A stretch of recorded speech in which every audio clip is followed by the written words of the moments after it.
I have the honor to speak on behalf of the Ministry of Foreign Affairs and the Singapore Foreign Service. Mr. Nadan had played a key role in the founding of both institutions. He joined MFA in December 1965 and helped our first foreign minister, Mr. Rajaratnam, to set up the ministry. He would leave MFA in 1978 to take on another important assignment. He returned to MFA in 1978 as our first permanent secretary. The then Prime Minister, Mr. Lee Kuan Yew, gave him an ultimatum: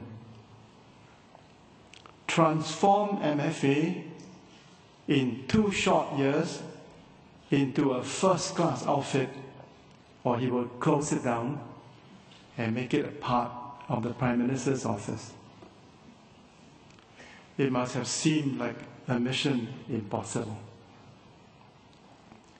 I had known Mr. Nadan and worked closely with him since 1968. I regard him as my mentor and my comrade. In my eulogy, I will focus on his 3 enduring contributions. First, Mr. Nadan succeeded in transforming our foreign ministry in the short span of 2 years from no class to first class. As we all know, Mr. Lee Kuan Yew had very high standards. He made no allowance for the fact that we were a new ministry and that we were all learning on the job.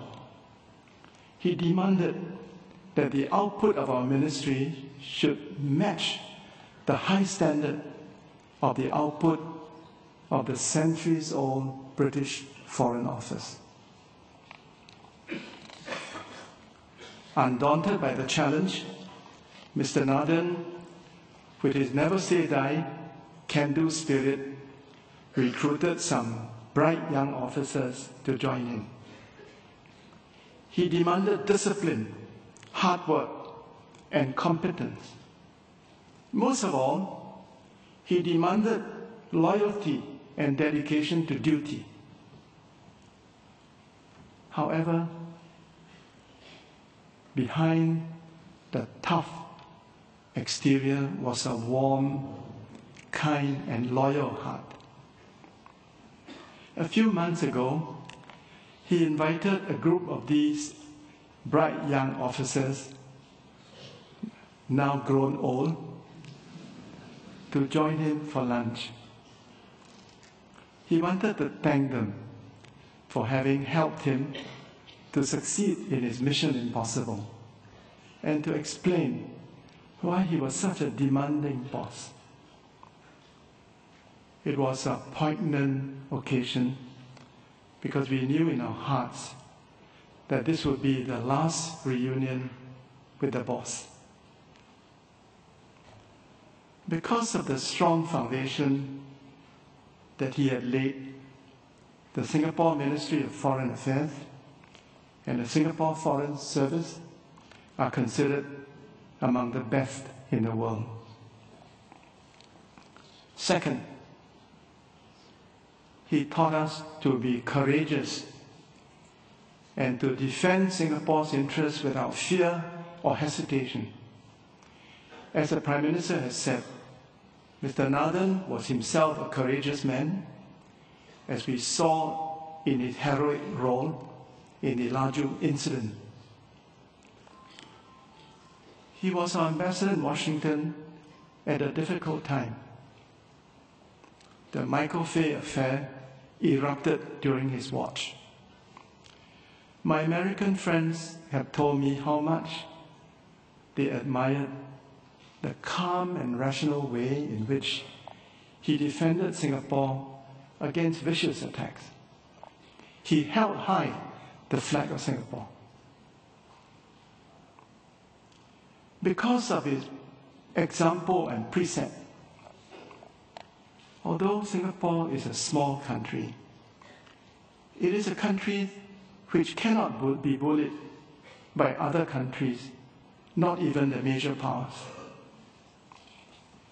One of the principles of our foreign policy is that Singapore will stand up for its national interests against any foe, big or small.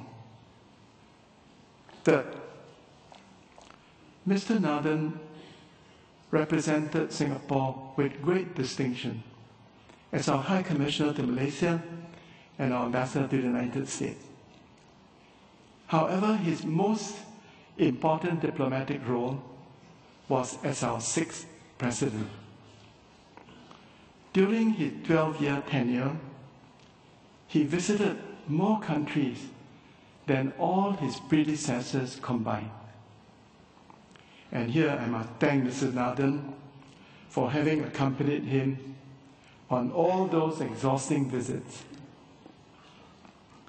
Through these state visits, Mr. Nathan strengthened our link with other countries, helped to expand our political and economic space, opened the door for economic opportunities for our business and industry. He had a flair for dealing with foreign leaders and foreign friends. Perhaps because of his training in social work, he had the ability to establish rapport with other people and to put them at ease.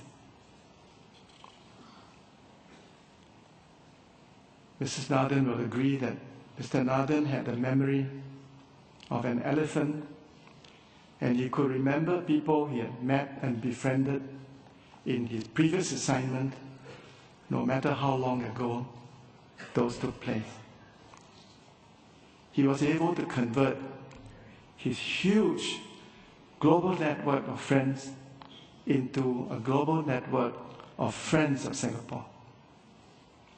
I shall conclude. Mr. Nathan will always be remembered as one of the founders of our Ministry of Foreign Affairs and our Foreign Service. Our success today is due to the strong foundation that he, Mr. Rajaratnam, Mr. Lee Kuan Yew, and other pioneers had laid. He taught us to be courageous and to be fearless in defending the national interests of Singapore. Mr. S.R. Nathan was truly our super ambassador to the world.